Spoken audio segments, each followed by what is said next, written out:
the disasters on the policy front racking up one after the other. We have a border crisis on our southern border, an absolute disaster because Joe Biden and Kamala Harris won't enforce the law. We have gas lines across the country because of their failed energy policies and their failure to protect critical infrastructure. We have a burgeoning inflation crisis that is hitting people across the country, and especially seniors. And now we have a shooting war in the Middle East. Every one of these is caused by mistaken and disastrous political decisions from Joe Biden and Kamala Harris. Just 6 months ago, the world was very different. Just 6 months ago, we had the lowest rate of illegal immigration in 45 years.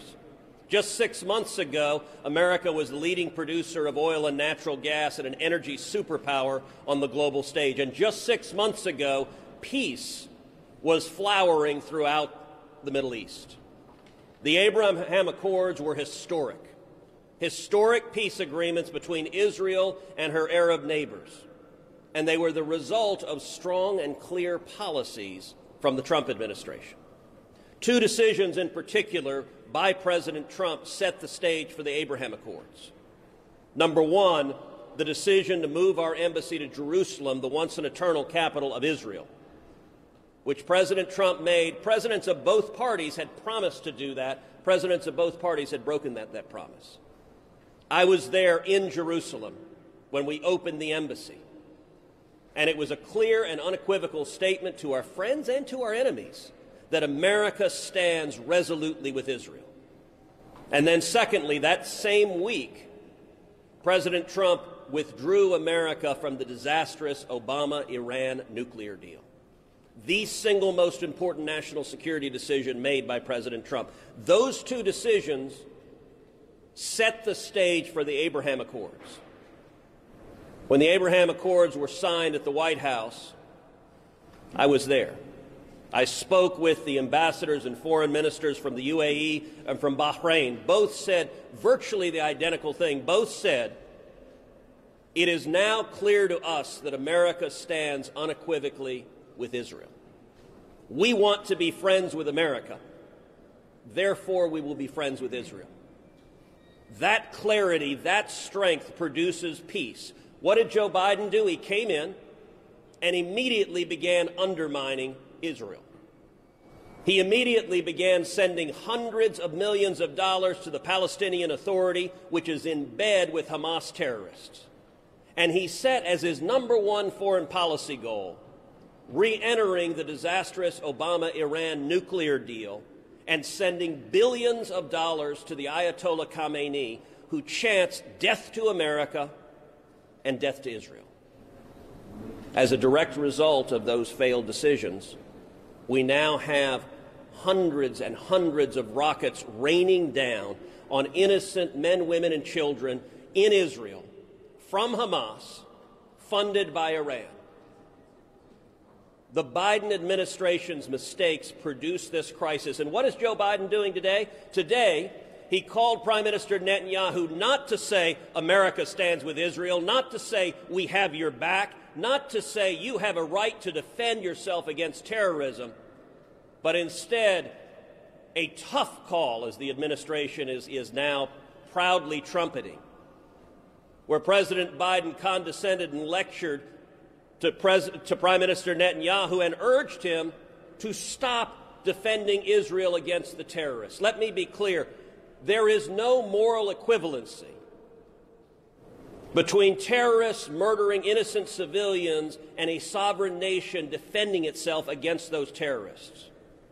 Some years ago, Prime Minister Netanyahu put it powerfully when he observed the difference between Israel and Hamas. They use their citizens to protect their missiles. We use our missiles to protect our citizens. And Hamas regularly stores missiles in kindergartens, in hospitals. They use human shields. And what do the Democrats do? The Democrats act as their press agents. The Democrats spread propaganda because human shields are all designed locating military assets where innocent Palestinian civilians are likely to be the inadvertent targets of any act to strike back against the terrorists. It is Hamas that is killing these human shields. And the Democrats and the press are happily parroting that propaganda language. Several years ago, I led a bipartisan resolution that passed unanimously in the Senate condemning the use of human shields as a war crime.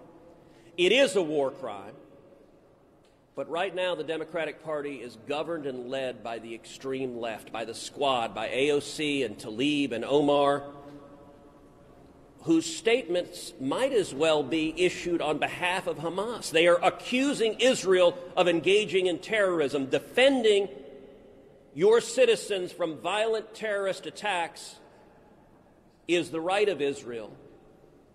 And I will say for every Senate Democrat, they have an opportunity right now to decide where do they stand. Just a minute ago, I was speaking with a reporter who relayed that Chuck Schumer had told him, "I don't want to answer any questions on Israel." Well, I bet he doesn't. I bet he doesn't, because he's so scared of AOC primarying him from the left that he doesn't want to say anything to anger the anti-Israel extreme left in the Democratic Party. Now is a time for men and women with courage to step up and say, we stand with Israel. And by the way, now is a time when the Biden administration ought to step forward and say we're going to replenish the Iron Dome munitions that are saving thousands of lives by intercepting these terrorist rocket attacks. Instead of attacking and belittling and undermining the nation of Israel, President Biden ought to be standing with Israel and replenishing the Iron Dome munitions. And with that, I think next is Senator Ernst. Okay. All right. Thank you, folks. And thanks for coming out today. Number one, Hamas is a terrorist organization. Number two, Hamas is intent on destroying Israel. Israel is the only democracy in the Middle East. They are our closest of allies. And we are all here today, and I can guarantee that each one of us assembled here is willing to pledge our unequivocal support to Israel. Now, the Biden administration should be willing to do the same thing. Hamas, again, a terrorist organization. To re-enter into the JCPOA at this point in time and to work with Iran, who is the #1 state sponsor of terrorism, Iran, who is backing Hamas, to enter into that JCPOA by this administration right now would be absolutely the wrong thing to do, not only for our American citizens, but also for the state of Israel. Again, I am here to pledge my unequivocal support to Israel. And I know that every one of my colleagues right here today will do the same. We are asking that the Biden administration come forward in a strong statement of support for our closest friend and ally in the Middle East, Israel. Thank you, Joni. Next is Senator Rick Scott. Where's Chuck Schumer? Where is he? In 2014, the Democrat Majority Leader, Harry Reid, he led a resolution, a unanimous resolution to support Israel and to condemn Hamas. Where's Chuck Schumer? As you heard Senator Cruz just say, he's nowhere to be seen. He doesn't want to talk about Israel because he's part of the radical left now. He's gone off the deep end. Israel is being bombarded with rockets by a terrorist organization, Hamas. The Democrat Party, the radical left, they've abandoned American principles, and now they're abandoning American allies.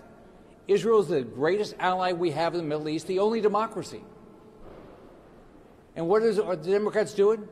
Well, Joe Biden says he wants to get back in the Iran deal. He wants to give money to the Palestinians. So there's no moral equivalency here. Hamas is doing everything they can to kill Israeli citizens. And how does Israel handle it? They're letting the people of the Gaza Strip know where they're going to bomb so they can get out. So what do we have to do? Biden has to get a backbone. He has to stand up for American allies. He doesn't have a backbone right now. What's he need to do? Stop talking to Iran. State-sponsored terrorism, don't talk to them. Stop giving money to the Palestinians and stand up for the greatest ally we have in the Middle East, Israel. Senator Marsha Blackburn. I am so pleased to stand here with my colleagues today. When I talk to Tennesseans, they are watching what is happening in Israel with disbelief. They cannot believe that Israel is being encouraged to just strike some kind of ceasefire, to just take the nearly 2,000 rockets that have hit them in the last couple of weeks and say nothing. And the excuse from the left is, well, Hamas isn't a country. But as my colleagues have said, Hamas is a terrorist group. We know that. We know that they're being funded by Iran. We know that their goal is to annihilate Israel. Israel is a sovereign nation. They have a right to self-defense. And it is imperative that we stand with Israel, that we show our support with Israel, that we make certain that through this, our allies know that they are our ally and friend, and our enemies get the message that they are our enemy, and we will come after them when they attack our allies and our friends. John Cornyn. Well, the number one malign actor in the Middle East is Iran. As you've heard, the foremost state sponsor of terrorism. Hamas is its proxy. It's also been a State Department designated terrorist organization since 1997. There's one way that Hamas could stop this conflict, and that is to lay down its arms. But if Israel decided to lay down its arms, there would be no more Israel. So the JCPOA, as you've heard about, the Joint Comprehensive Plan of Action, was the agreement that the Obama administration entered into that allowed Iran to continue to prepare its nuclear program and did nothing to prevent it from getting a nuclear weapon. The last thing we ought to tolerate is Iran, the number one state sponsor of terrorism, that wants to wipe Israel off the map and wants to rule over the Middle East. We have to prevent them from getting a nuclear weapon. So this is not that complicated. Israel's being attacked by terrorists, and given the choice of standing by Israel or standing by these terrorists, we stand by Israel. Jerry Moran. Ted, thank you. It's shocking to me to see how much the administration has changed over time in regard to support for Israel. It was a given that whether it was a Republican administration or a Democrat administration for a long time in our country's history, that we recognize the importance of Israel, our ally, and today we're here because that no longer is evident. We are sending a message first to our own administration, to our colleagues in the Senate, particularly to our Democrat colleagues, that standing with Israel is important. It is important. We are sending a message to the Biden administration that it is important that they do what is morally correct and what is in the best interest of the United States, which is in support of Israel in these difficult and challenging times. And perhaps most importantly, we're sending a message to Israel that the United States can be, will be, a trusted ally as it faces the challenges from Hamas, the terrorist organization masquerading as supporters or providers for the Palestinians. Its primary mission has little to do with the Palestinians but the destruction of Israel. It's surprising, it's shocking, it's disappointing that it's necessary to do that when this was a given, something our country understood for a long time. And while it's the right thing to do for Israel, it's the right thing to support Israel for the citizens of the United States. This isn't just about a foreign country. This is about whether the United States, in the world we live in, is a trusted ally. It supports its friends. It supports its allies. And that makes it easier and safer not only for Israel, but it makes it safe and secure for the citizens of the United States. We need friends and allies around the globe as we combat our adversaries, China and others. And if we lose our friends because we never stood by Israel, if the message becomes we are no longer trustworthy to the rest of the world, we damage our own country, our own people's safety and security. Mr. President, Mr. Schumer, Leader Schumer, it's time for all of us to come together and demonstrate we still support, we continue to support our ally, Israel, in its challenging times. Thank you. Mike Lee. There's a lot of complexity in international relations. We can draw sometimes from the movie Princess Bride, or a couple of rules were set down. Never fight a land war in Asia, and don't engage in a battle of wits with a Sicilian, where life is on the line. If the movie The Princess Bride were released today rather than in 1987, they might add a couple of other rules. Never legitimize or fund an international terrorist organization, and don't legitimize regimes that in turn support terrorist organizations. I think it's important for us to draw those lines today, at a moment when we've seen thousands of rockets being fired by Hamas into Israel. Now, these rockets, as they're being fired in, they raise a couple of questions. What are their targets? Basically, any person in Israel. Their purpose? To rain destruction and terror on the people of Israel. That's it.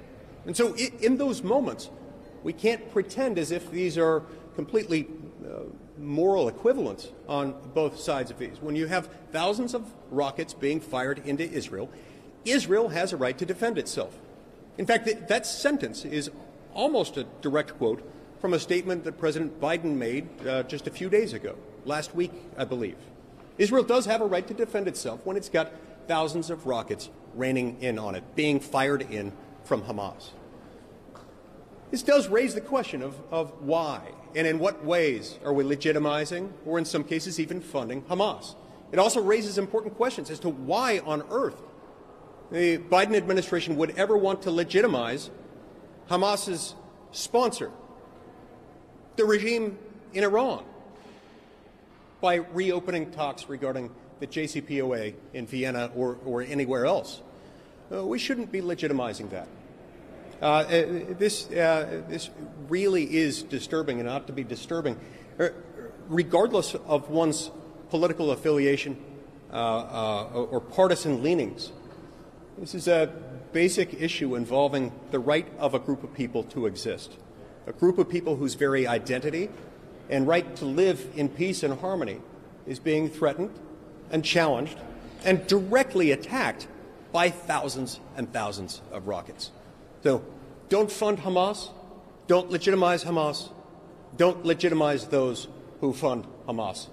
And yes, that does mean Iran. I want to thank Mike for a spectacular Princess Bride reference and note that for Joe Biden and Kamala Harris to be supporting Hamas terrorists over Israel should be inconceivable. Yes. Tom Cotton. Breaking news. House Democrats have introduced a resolution to block military resupply to Israel. Think about it. House Democrats like Alexandria Ocasio-Cortez and Rashida Tlaib want to prevent a resupply to Israel, the only Jewish nation in the world, when it's under terror attack by Hamas. Joe Biden needs to stand up and reject this radical anti-Israel proposal. But Joe Biden's been rapidly caving to the left this week. He started out by saying he supports Israel's right to defend itself. Then it became he supports a ceasefire. Then his aide said, well, he talked really tough to Benjamin Netanyahu. Today he said he expects a significant de-escalation from Israel. Joe Biden pretty soon is going to be supporting a resolution to block arms sales to Israel. What he needs to say is that he expects Iran and Hamas to stop terrorizing the people of Israel, and the people of Israel can expect the United States to stand with them all the way until Hamas is destroyed. James Lankford. Thanks, Ted. So several months ago, the Biden administration started negotiating again with Iran to be able to re-engage with these nuclear conversations on the JCPOA. In the meantime, Iran has started accelerating their production of oil, selling it out to China, putting it in storage in China, continuing to be able to expand what they're doing to be able to put oil in the gray market. This would not have happened just months ago. But this administration is now allowing Iran to be able to run. They're looking at reducing sanctions on the Iranian regime that emboldens Hamas, that continues to do a line of funding to the terrorists that are there in Gaza that are actually devastating the entire region. So what is happening directly with this administration is destabilizing the region. Just months ago, they were talking about peace breaking out in the Middle East and having the Abraham Accords and all that was happening with so many nations engaging, and now there's disengagement and chaos in the process. We stand with Israel. That is a clear position for the United States and for the United States government. That is the strongest negotiating position that we should have, is to say we stand with them. And when this administration says, well, we think we stand with them or we partially stand with them, it sends a signal to everyone in the region to undercut, and it stirs this chaos that's in the region. We need to speak clearly that we want to oppose terrorism in the region. This shouldn't be a difficult thing. How hard is it for an administration to say we oppose terrorism? That should be a simple statement to be able to make. We oppose terrorism and we want peace in the region. So let's work to stop terrorism in the region and get us back to a position of negotiating in peace. Dan Sullivan. So I think it's clear from this press conference, we stand with Israel. The American people stand with Israel. That's clear. But something else that's clear, and the context is very important here. Israel withdrew from Gaza. And in return, they're having over 3,000 missiles raining down on their civilians. Think about that precedent. They withdraw from Gaza. In return, 3,000 missiles raining down on their civilians. That can't be a precedent that anyone supports. Something else that's clear. Hamas is a terrorist organization. That's a fact. Hamas, when it does get money, doesn't spend it on the people. They spend it on weapons, tunnels, and the ability to fight the Israelis. That is a fact. One final issue. A theme of this press conference is how much the far left is driving the Biden administration's policies. That is continuing. Let me give you one other area where they're starting to go after. That's a far left dream. Missile defense. Right now what you've seen, and it's one of the fortunate things that's happening, is civilian lives are being saved because of years of cooperation between the United States and Israel on missile defense, funding, testing. This has made huge advancements. Just recently, some of the Senate Democrats are now saying, we got to get rid of American missile defense. It's too expensive. And of course, that's not going to only just harm us, that will harm Israel. So all of these far left policies need to be reversed. We're standing here with Israel today, and so do the American people. Well, let me give voice to what my fellow Republicans have already said. We are here today to send a strong message that the state of Israel has a right to defend themselves against these terroristic rocket attacks emerging from Hamas and any other terrorist activities that they may face. You know, just 8 months ago, we had unprecedented peace breaking out in the Middle East. We had the Abraham Accords that were paving the path to prosperity in the region. There was great optimism and hope about the national security situation, not just for Israel, but across the entire region. But here we are, just months later, and the wheels have literally fallen off the security situation. So what needs to happen? Well, number one, we need to cut off the terrorist financing from the largest state sponsor of international terrorism, Iran, which is funding the development of these rockets, which is supplying the very hardware being used to rain down terror and to take the lives of Israelis. The other thing we need to do is affirm at every turn, not just here in Congress, but in the White House. President Biden needs to be unequivocal and very direct about his support for the state of Israel. And then lastly, something incredibly constructive that we could do this week in the United States Senate is we could bring to the floor Senator Rick Scott's resolution, which I have co-sponsored and many of my colleagues have co-sponsored, that affirms our collective support for the State of Israel during this incredibly challenging time.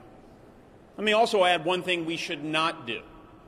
We should not be sending a message during this incredibly challenging time for our closest ally, arguably. We should not be wavering in our support by sending a message that any future aid or assistance we give to the State of Israel is going to be restrained or conditioned. This is not the time for mealy-mouthed talk. This is the time for reassurance and to stand shoulder to shoulder as the State of Israel finds its way back to peace.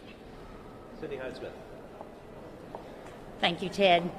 You don't have to talk to me very long to understand my firm position of standing with Israel. The men and women beside me, we feel the same way at whatever cost that may come. Israel has the right to defend themselves. They are our allies. We are not going to abandon them in this time of violence. They have the right to defend themselves, especially against the most dangerous out there, Iran. President Joe Biden needs to stand up and firmly express his commitment to Israel right now is what he needs to be doing, and reposition the United States as a leader in the Middle East. It saddens me that that has not happened. Thank you. All right. Well, thank you, Ted. Senator Cruz, and you're right. This nation is in a crisis. We're importing more oil from Russia than Alaska. Our southern border is overwhelmed. Our checking accounts are riddled with inflation. We're standing in line for gasoline. And once again, there's no peace in the Middle East. America, are you tired of losing yet?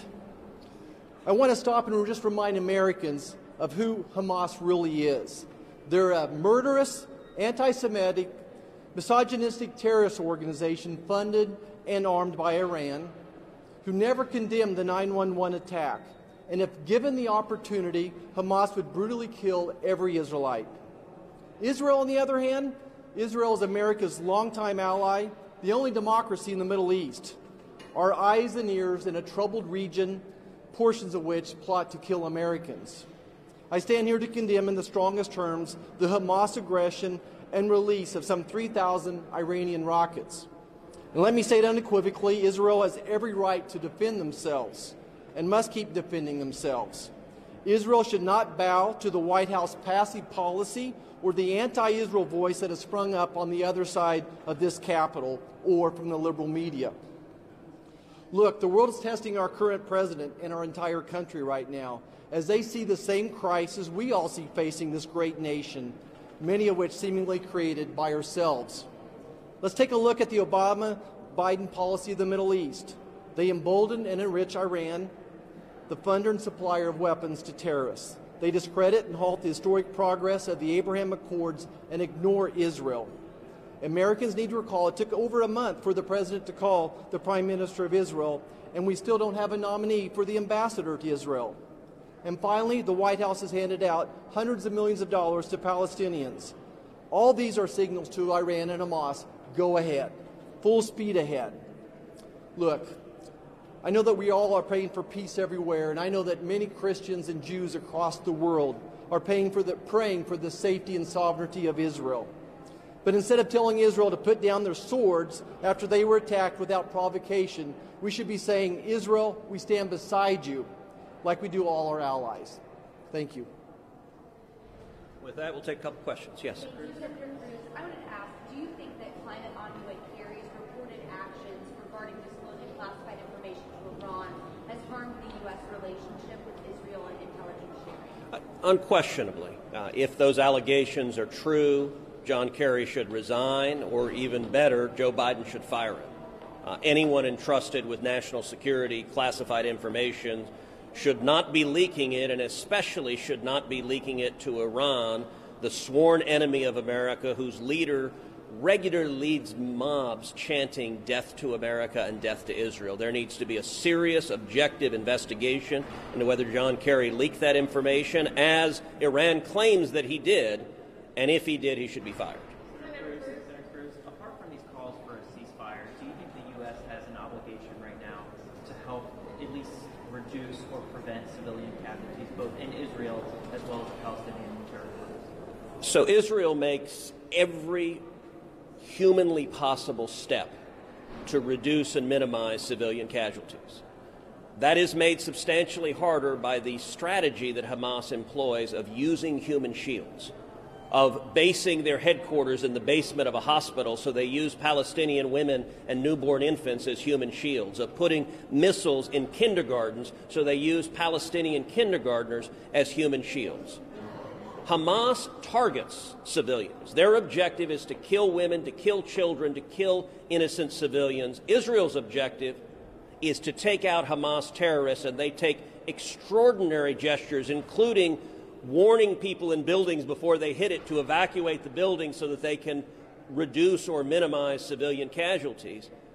But I got to say, when there are civilian casualties, and Hamas ensures that there will be Palestinians who are civilian casualties, Washington Democrats act as Hamas's mouthpiece when they condemn Israel for striking back at Hamas, and they become part of the political strategy of using human shields. And when you see the extreme left blame Israel for every step of the way defending itself, they are helping Hamas, and they are furthering the violence. And I think anyone at home should ask yourself, why did this start now?